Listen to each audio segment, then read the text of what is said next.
Bonjour et bienvenue dans une nouvelle histoire. Cette fois-ci, ça serait une histoire toute simple, mais qui cache un joli message.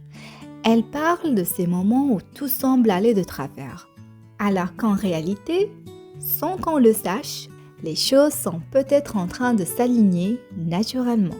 Installez-vous confortablement et écoutez bien jusqu'à la fin. Un lundi matin, sous un ciel menaçant, Léa sortit en vitesse de chez elle. Elle était en retard, stressée. Évidemment, elle oublia son parapluie. Sur le trottoir, les premières gouttes commencèrent à tomber. Elle leva les yeux vers le ciel, exaspérée. Super, juste ce qu'il manquait. C'était déjà une journée pourrie. Elle avait raté son réveil, elle s'était cogné le pied contre le lit, et là, elle allait sûrement rater l'entretien d'embauche qu'elle attendait depuis des semaines. Elle courut jusqu'au métro, glissa presque sur le quai et soupira. Le métro était bondé. Elle entra compressée entre des inconnus, mouillée et abattue. Quand elle est arrivée au centre-ville, elle sortit et la pluie s'était arrêtée. Et là, juste devant elle, une femme sortait d'un taxi. En se retournant, elle fait tomber son porte-monnaie sans même le remarquer.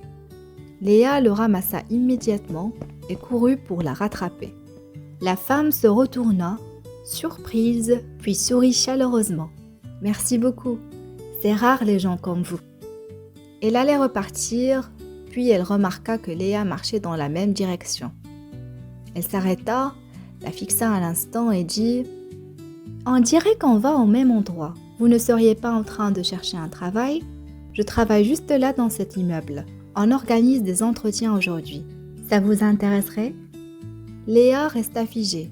C'était la directrice de l'entreprise où elle avait postulé.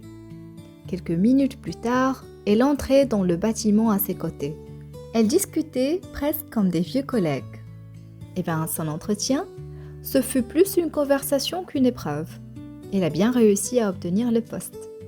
Quelques jours plus tard, en rangeant son sac, elle tomba sur son propre parapluie, coincé entre deux livres. Elle ne l'avait pas vraiment oublié. Il était juste tombé. Et à ce moment-là, elle comprit. Parfois, ce qu'on croit être un oubli, un retard, un contretemps, est en réalité le destin qui place chaque pièce exactement là où il faut.